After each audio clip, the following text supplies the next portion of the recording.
In this video today, I'd like to speak about some considerations for a gap year.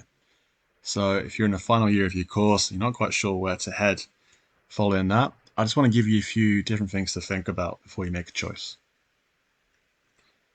Why am I interested in this?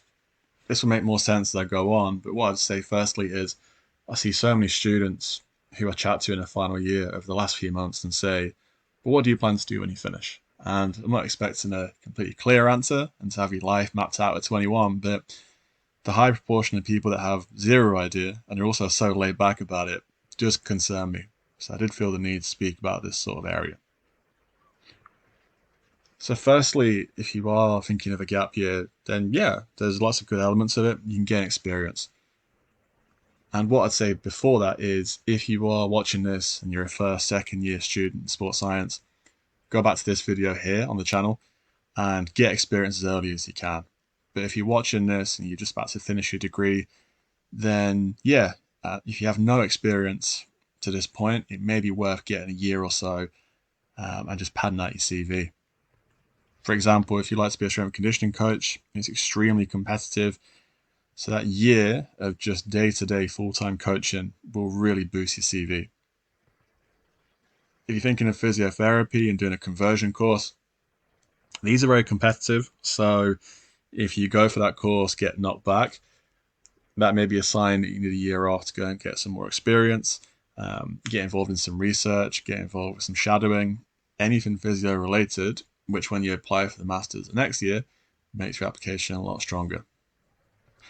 And if you'd like to work in a laboratory, whether that be in a health setting, a more university-based setting as a technician, then yeah, just spend that year, contact people, as many people as you can, get yourself in there and get that experience.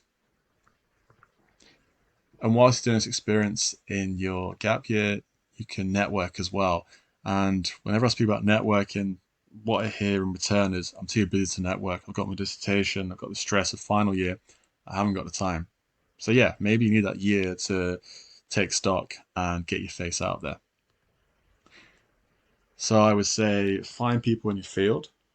When I say find people, I don't mean 10, 15 big numbers, 200, 300 people that work in physiotherapy, that work in strength and conditioning, whatever that may be. And I would create a huge list of LinkedIn links, email addresses, whichever way you contact these people. Make that huge Excel sheet of all its contacts. Keep a diary. Are you contacting all of them? Are you saying the right things as well? So you like to inform them of what you did in your degree. If your dissertation aligns with your goals in the future, then speak about that as well. And really importantly, speak about your current gap year. What are you doing at the moment? And this can help you get employed in the future. I know a couple of people in the past year that have had a gap year. They've taken that time to take stock, networked with a lot of people, and now they're working in professional rugby amongst other sports. Okay, moving on. A gap year, if your aim is to save money, then yeah, fair enough. Maybe you need that year to go and work in retail, in a bar, somewhere to get quick money. I did it during my masters. I needed that money to keep myself afloat, basically. And yeah, there's a lot of good things that you can take away from that as well for developing your own character and certain skills which do transfer into sports science. But having said that, I would gain experience on the side. If you have a year that has no relation to your area, okay, you're earning money, and I get that. But if there's no relation, it can be very difficult in a very competitive environment to get the job. So I would try and get part-time hours, 6, 8, 10 hours of coaching or whatever it is that you want to do, shadowing, whatever it is, get that experience. If you can, try and use the money for courses.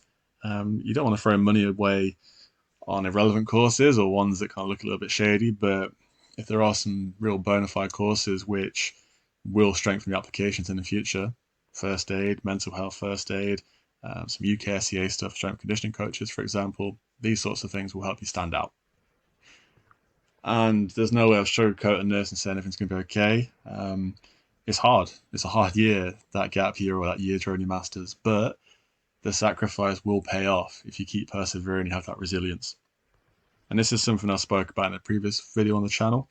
There are plenty of sacrifices, plenty of times I doubted myself in the process, but I had to keep believing in it to get where I wanted to be in the long term. Quite simply, with this one, you can mature. If you're 21, 22, graduating, and you feel you're just not mature yet to go into the career that you're interested in, or the postgraduate study, you just don't feel ready based on maturity, fair enough. Some students will do that. They'll have a year or so away traveling or doing certain things, and they'll have moments in their life that will help them mature and grow and develop into a more suitable candidate for that role that they want to do in the future.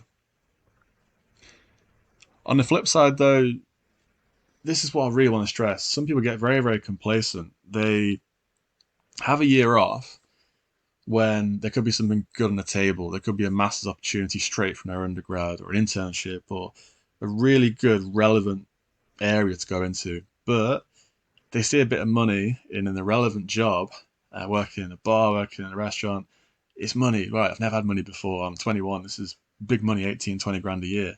Compared to what you can earn in the future in sports science, it's not a lot of money. And that money doesn't tend to grow either in jobs like that. And I hear these sorts of quotes all the time from final year students. Well, I'll just do this for a little bit. I just want a bit of independence. I want 20 grand a year. I'm going to get a flat with my friends. It'd be really cool. Okay, fair enough. But then the conversations drift. Yeah, I'll have another year off. I'm going to apply for that course next year now. I've decided, yeah, I'm just going to wait a little bit. Okay. Conversation drifts more now. Well, actually, no, I'm just going to stick with this job now. I can't afford to lose this because, yeah, the idea of going back doing a master's, that's really hard. So this happens all the time. I see this so often, and it's just that sliding doors moment of you could have taken the opportunity to do something more relevant at a younger age. You just didn't quite take it. So that's just my 2 cents on this topic. Gap years are very subjective, so I'm not saying I'm going to answer all your questions for this because there is no single correct answer for every single person. But I would recommend that you don't rush into a decision. The gap year is an easy cop out for a lot of people. It's just, I don't know, I'll just have a year off. Think about it. Really, really weigh up the pros and cons of what you're doing here. And also fully understand your area of interest as well. So, do you need to take a gap year? Like I said, physio, maybe. If you didn't get accepted into your course, the alternative, what is the alternative? Yeah, I suppose you do need another year to have another crack at applying and use that year wisely. But other areas, maybe you don't. You can go straight into a master's, you can go straight into something without needing that time away. Okay, so I'll leave it there. If you are thinking of taking a gap year or you're coming to the end of your degree and you're not quite sure where to go, get in touch. Sports Science Hacks on Instagram, at CJ on Twitter, and we can discuss this further. If you'd like to know more about my gap years as well and how they shaped me, more than happy to give you an insight too. All right, thank you for listening, and I'll speak to you again soon.